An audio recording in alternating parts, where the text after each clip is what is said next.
Allez, on commence par quelqu'un qu'on connaît. Oui, on commence par un dessin, William. Il est signé 2 lignes et il est à la une de la Nouvelle République. C'est l'histoire d'un type qui rentre chez lui avec une nouvelle télé. Elle est plus longue, elle est plus large, elle est plus grande. Et il explique à sa femme, chérie, j'ai investi afin qu'on puisse voir tous les candidats en même temps. Voilà. Fin de l'histoire et début des questions, parce qu'à 11, ça va être coton, comme on dit. Un débat à 11, c'est du jamais vu. Et il se pourrait bien que cette première soit aussi une dernière. Raison de plus pour les petits candidats, dont c'est le jour de gloire, comme le titre Le Figaro, de tenter le tout pour le tout. Alors, à cette élection de toutes les situations inédites, il fallait un débat inédit. Lirez-vous par ailleurs dans l'opinion, dont le dessinateur fait une fois de plus merveille.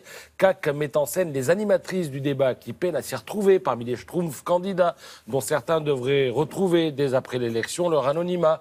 Alors, ah non, moi c'est Asselineau, Cheminade c'est lui, pas du tout, je suis Benoît Hamon, etc., etc. Au premier plan, on reconnaît de gauche à droite le schtroumpf jeune, le schtroumpf à sourcils, la schtroumpf blonde et le schtroumpf énervé. Ce sont ceux qui sont en tête des sondages.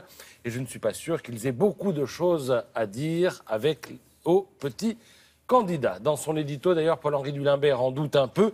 Il craint qu'à la fin du débat, on en vienne à se demander s'il était bien utile de veiller au-delà de minuit pour écouter une communiste canal historique, Nathalie Arthaud, plaider 100 ans après la Révolution d'octobre, je le cite, pour l'appropriation collective des moyens de production, ou bien Jacques Cheminade nous précisait la façon dont lui, président, on coloniserait la planète Mars. Alors cela dit, quels que soient les discours des candidats, il leur faudra ne pas traîner 3h30 de débat, ça nous fait 210 minutes, dont je retranche les questions et les génériques de début et de fin. Je divise ce qui reste par 11 et j'obtiens 17 minutes par candidat. 17 minutes pour convaincre son voisin.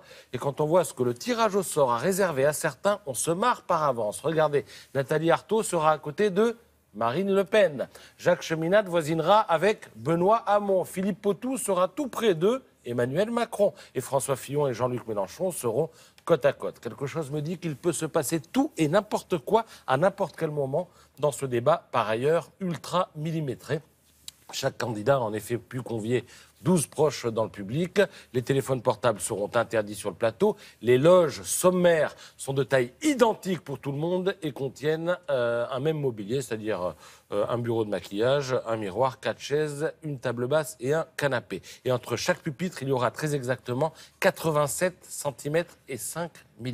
Ils ont à boire dans les loges un peu d'eau, des cacahuètes. Oh, j'imagine, quand même. Et puis, ils viennent auront à boire et à manger. Ils viennent avec leur manger. Voilà, c'est l'auberge espagnole. Avec leur petite gourde.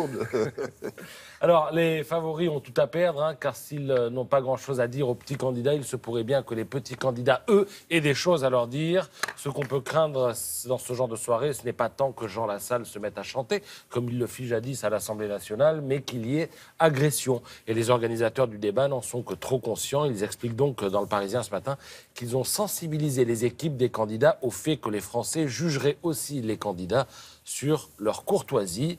On verra s'ils ont été entendus. Pour le Figaro, en tout cas, tout cela est la preuve qu'il faudrait s'interroger sur les règles qui régissent la présidentielle. Comment se fait-il qu'Henri Guénaud, demande le Figaro, n'ait pu recueillir que 33 signatures de maires, alors que Nathalie Arthaud en a obtenu 637, soit 10 de plus que Marine Le Pen, dont le parti est devenu le premier de France. Il faudrait imaginer un autre système que celui des parrainages d'élus.